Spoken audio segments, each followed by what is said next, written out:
আল্লাহ তাআলা আছেন এবং তিনি আমাদের সব কাজ দেখছেন, সব কথা শুনছেন এবং সব চিন্তা বুঝতে পারছেন।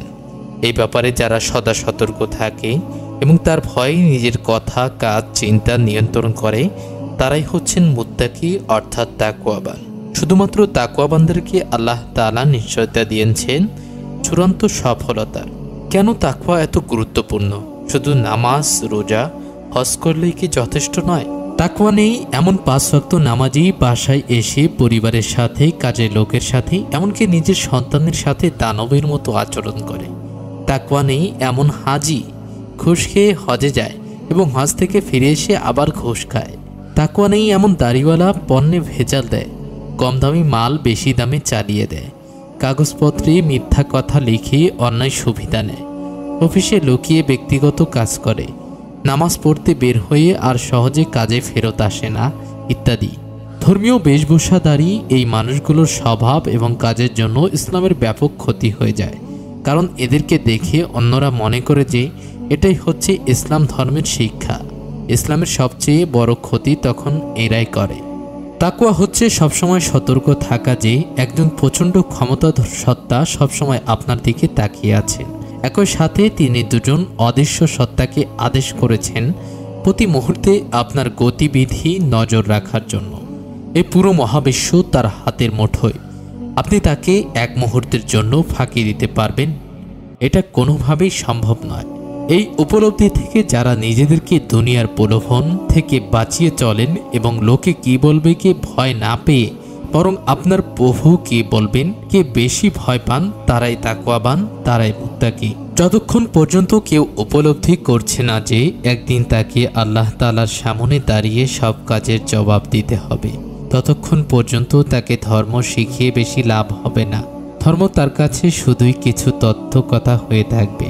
ধর্মীয় নিয়মকানুনগুলো মানার জন্য সে কোনো আগ্রহ খুঁজে পাবে না।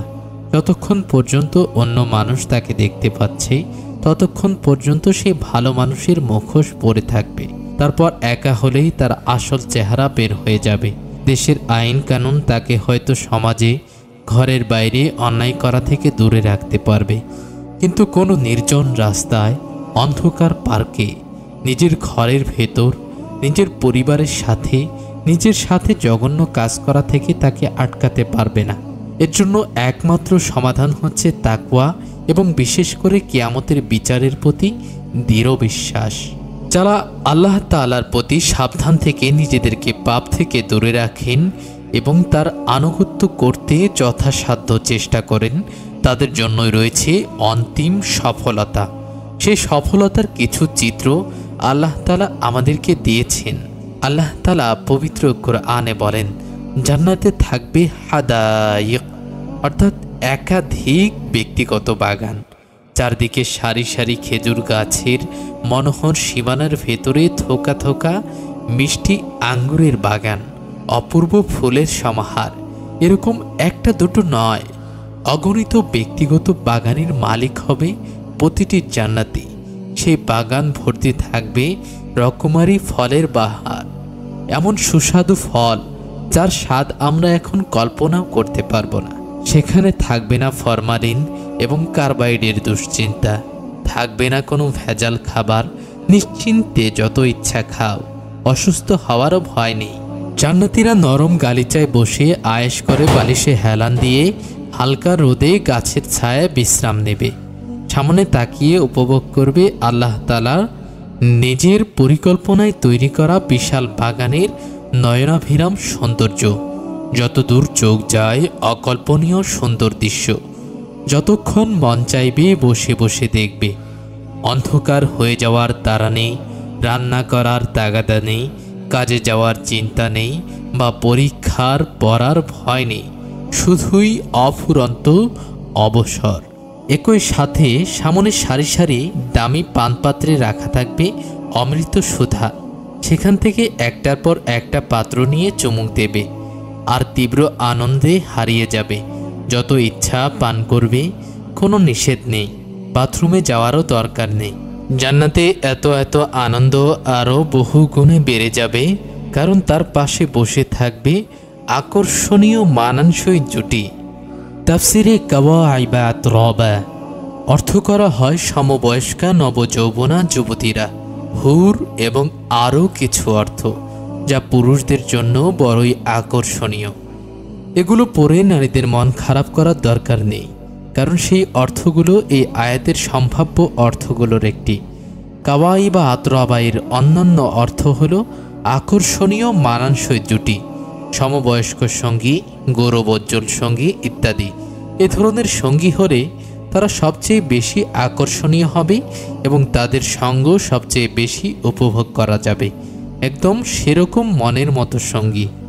জান্নাতের সঙ্গীরা হবে সমবয়স্ক তরুণ তরুণী, কারণ সমবয়স্ক সঙ্গীর সাথেই একান্তে থাকা যায়, মনের কথা খুলে বলা যায়, আনন্দের অভিজ্ঞতাগুলো নিঃসংকোচে উপভোগ করা যায়। বয়সের পার্থক্য হলে সঙ্গ ঠিক পুরোপুরি উপভোগ করা যায় না। জান্নাতে গিয়ে একজন তরুণ যদি তার বৃদ্ধা স্ত্রীকে পায় অথবা একজন তরুণী যদি তার বৃদ্ধ স্বামীকে পায়, তাহলে তো আফসোস থেকে যাবে।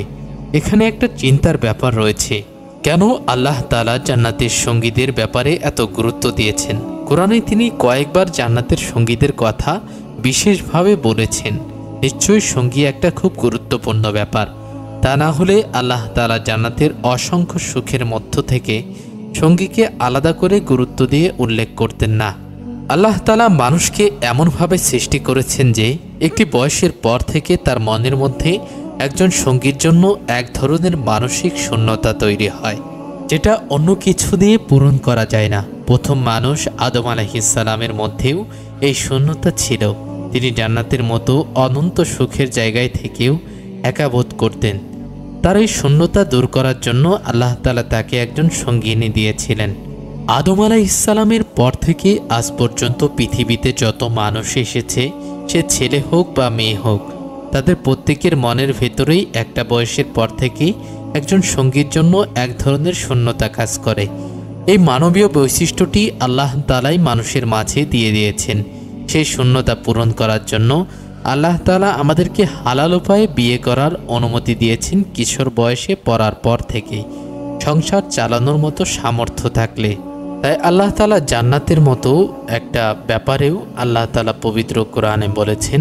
আর তার নিদর্শনগুলোর মধ্যে একটি হলো যে তিনি তোমাদের জন্য তোমাদের ওই সত্তা থেকে সহধর্মিণী সৃষ্টি করেছেন। আমাদের কোনো বিশেষ অর্জনের জন্য প্রধানমন্ত্রী যখন নিজে আমাদেরকে পুরস্কার দেবেন বলে আমন্ত্রণ জানান, তখন আমাদের খুশি দেখে কে? আমাদের নিকট আত্মীয়রা গর্ব করে বলে বেড়ায়, ওকে প্রধানমন্ত্রী নিজে পুরস্কার দেওয়ার জন্য ডেকেছেন। আমাদের 14 গোষ্ঠীতে কেউ প্রধানমন্ত্রীর কাছ থেকে পুরস্কার পায়নি। কত বড় সম্মান আমাদের! আর এই আয়াতে আল্লাহ তাআলা বলেছেন যে মুত্তাকিদেরকে পুরস্কার আসবে তার কাছ থেকে। কিয়ামতের দিন তাদেরকে তিনি নিজে সেই পুরস্কার দেবেন। বিশ্বজগতের প্রতিপালক নিজে এসে পুরস্কার দেওয়া কি বিরাট ব্যাপার হতে পারে, সেটা আমরা কল্পনাও করতে পারবো না।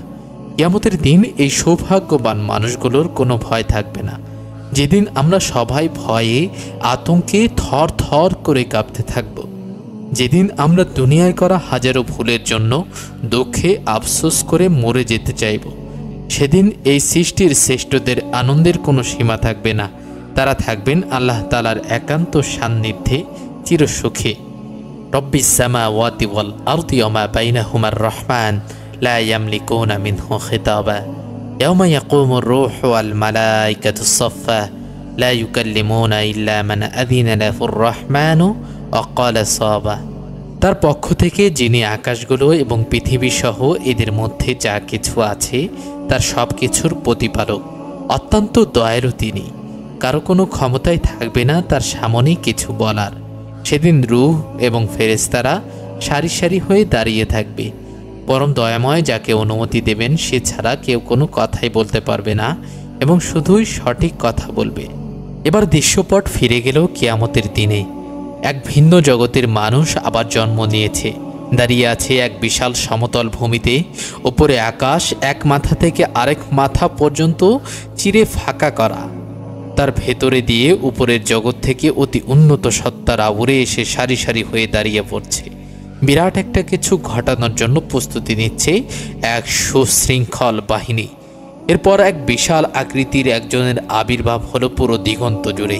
তাকে দেখেই বোঝা যাচ্ছে তিনি সেই অতি জাগতিক বাহিনীর প্রধান। তিনি চুপ করে দাঁড়িয়ে আছেন। পুরো বাহিনী নিঃশব্দে অপেক্ষা করছে। সবাই অপেক্ষা করছে আকাশের উপরে অদৃশ্য যিনি আছেন সেই সর্বপ্রধান সর্বশক্তিমানের নির্দেশের, যার নির্দেশ পাওয়া মাত্র শুরু হয়ে যাবে শেষ আদালত। নিচে অজস্র মানুষ উৎকণ্ঠা নিয়ে অপেক্ষা করছে কখন সেই আদালতে তার ডাক পড়বে। এগুলো সব গালগপ্প। কিভাবে মানুষ এসব গাঁজাখুরি কাহিনী বিশ্বাস করে?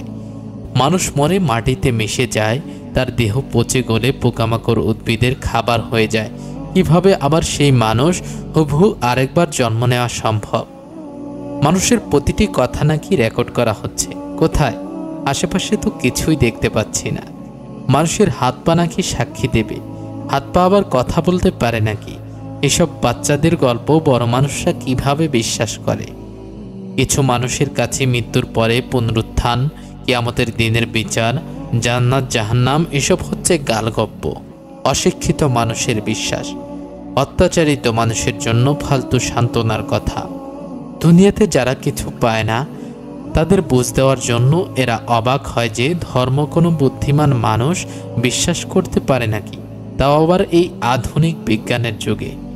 এদের জন্যই এই সূরায় শেষ সাবধান বাণী, যালিকাল ইয়াউমুল হক ফামান শাআ আত্তাখাযা ইলা রাব্বিহি মাআবা ইন্না আনযারনাকুম আযাবান করিবা ইয়াওমা ইয়ানযুরুল মার'উ মা কদ্দামাত ইয়াদাহু ওয়া ইয়াকুলুল কাফিরু ইয়া লাইতানি কুনতু তুরাবা। সেদিনটি অনিবার্য, তাই যে চায় সে তার রবের কাছে আশ্রয় খোঁজে নেই। আমি তোমাদেরকে আসন্ন শাস্তি সম্পর্কে সাবধান করে দিলাম, যেদিন প্রত্যেক ব্যক্তি দেখবে যে সে কি করে এসেছে, আর অস্বীকারী বিলাপ করবে, হায় আমি যদি ধুলোয় মিশে যেতাম।